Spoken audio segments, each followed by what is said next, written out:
Most people don't stay poor because they're bad with money. They stay poor because they're being responsible. Same job, same income, same decisions. Here's the thing. Safety feels smart. Growth feels risky. And your brain loves safety. Because familiar pain feels better than unfamiliar uncertainty. That's the trap. It shows up in how you handle money. And most people choose the option that feels safer, not the one that actually moves them forward. Let's take a normal example. You save a couple $100s every month. It feels responsible. Years pass. Your money grows. But barely. Safe doesn't mean forward. Now you might be thinking, isn't this smart? It feels smart because your brain is optimized for safety. But safety quietly limits your options. And here's what most people don't realize. Let's make this concrete. Imagine you make about $2,000 a month. You save a little. You avoid risks. Years pass. Nothing collapses.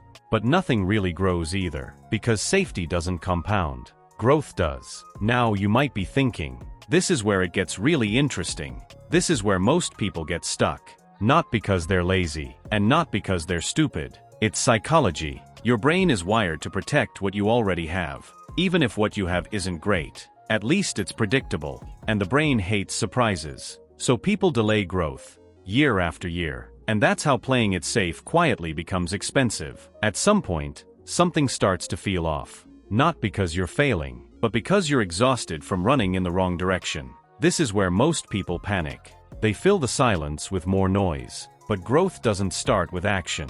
It starts with clarity. Not the kind that feels exciting, but the kind that feels uncomfortable and honest. Because most people don't stay poor because they're incapable. Most people think they're doing everything right. But nothing is actually changing. Because safe doesn't mean forward. Every safe decision is still a decision. Not because you're lazy, but because safety keeps choosing for you. Growth doesn't require bravery. It just requires small, uncomfortable steps. Once you see the pattern. And once you see it, you can't unsee it.